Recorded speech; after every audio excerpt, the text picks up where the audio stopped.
Assalamualaikum warahmatullahi wabarakatuh. Alhamdulillah, alhamdulillahilladzi arsala rasulahu bil huda wad dinil haq liyuzhirahu 'alad dini kulli wa kafa billahi syahida. Asyhadu an la ilaha illallah wa asyhadu anna Muhammadan abduhu wa rasuluh la nabiyya ba'da amma ba'du. Puji dan syukur marilah sama-sama kita panjatkan kehadirat Allah Subhanahu wa taala yang telah memberikan kita rahmat, nikmat beserta karunia-Nya sehingga kita dapat mengikuti kegiatan kita pada hari ini. Shalawat berangkaikan salam tak lupa pula kita kirimkan kepada junjungan kita, yakninya buah hati Siti Aminah, intannya kota Mekah dan mutiaranya kota Madinah, yang telah mengangkat derajat umatnya dari lembah kehinaan sampai kepada lembah yang penuh keislaman seperti yang kita rasakan pada saat sekarang ini. Yang terhormat Dewan Hakim nan arif lagi bijaksana, nan tahu dahan nan kamaimpo, nan tahu rantiang nan kamancuca, dan hadirin serta tamu undangan yang insya Allah dirahmati oleh Allah, dan tentunya kepada seluruh peserta lomba dai tingkat nasional yang seperjuangan dengan saya. Tanpa memperpanjangkan kata-kata mukadimah, pada kesempatan kali ini izinkanlah saya menyampaikan sebuah pidato singkat saya yang berjudul Peran Pemuda dalam Pembangunan. Mengutip apa yang disampaikan Bung Karno, seorang proklamator ulung Indonesia, yang mengatakan bahwa beri aku 1000 orang tua, niscaya akan kucabut Semeru dari akarnya. Dan beri aku 10 pemuda, niscaya akan kugoncangkan dunia. Itulah yang beliau ucapkan. Hadirin, ucapan tersebut menyanjung pentingnya peran pemuda dalam pembangunan, baik bangsa, negara, maupun agama.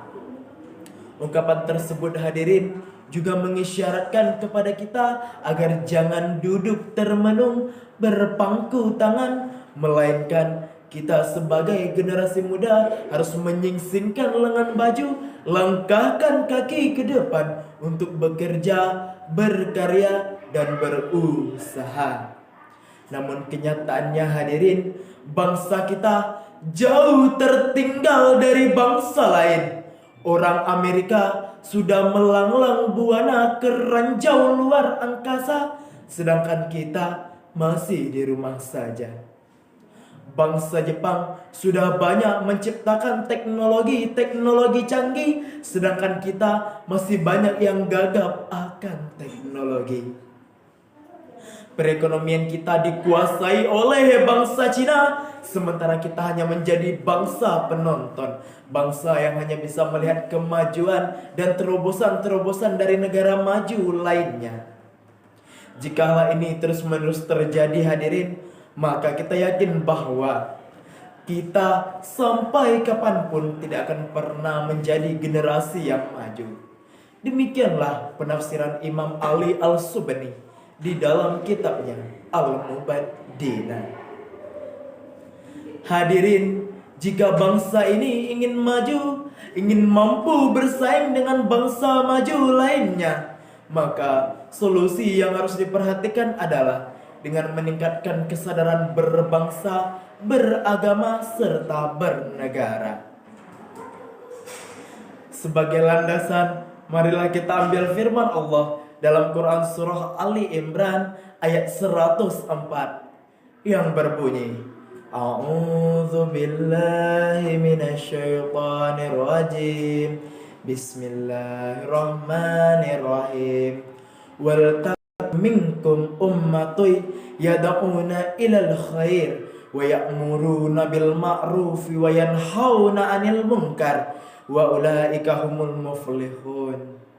Yang artinya, hendaklah di antara kamu terdapat segolongan orang yang menyeru kepada kebajikan, menyuruh berbuat yang ma'ruf dan mencegah dari yang mungkar. Maka mereka itulah orang-orang yang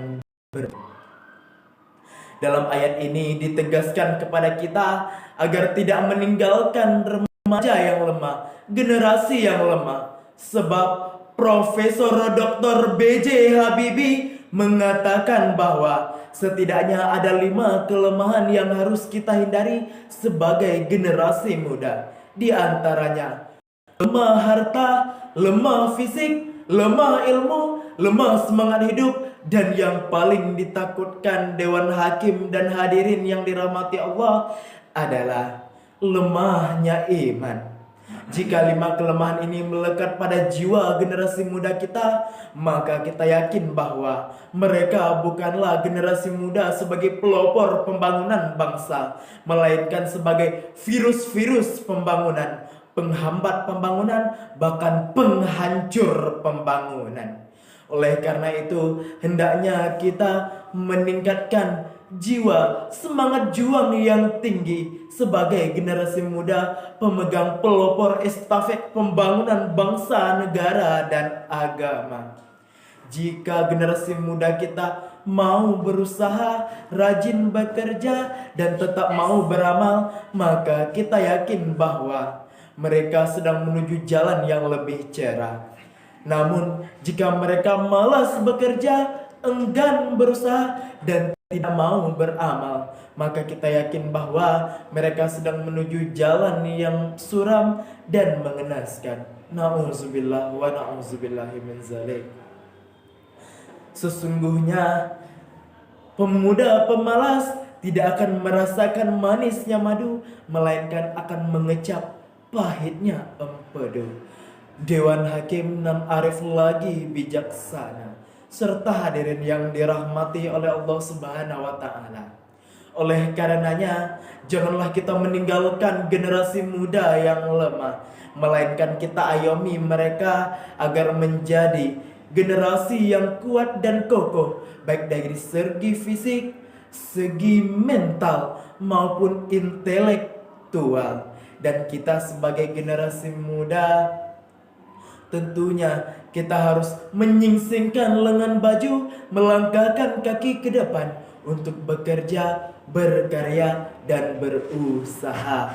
Sebab tanggung jawab atas kemajuan bangsa, negara, dan agama berada di genggaman kita, wahai generasi muda, sebagai pemegang tonggak estafet pembangunan bangsa, negara, dan agama. Demikianlah yang dapat saya sampaikan.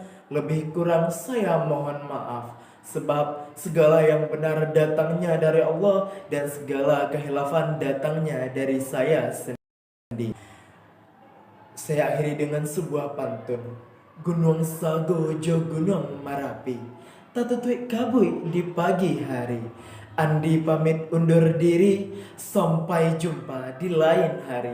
Wassalamualaikum warahmatullahi wabarakatuh.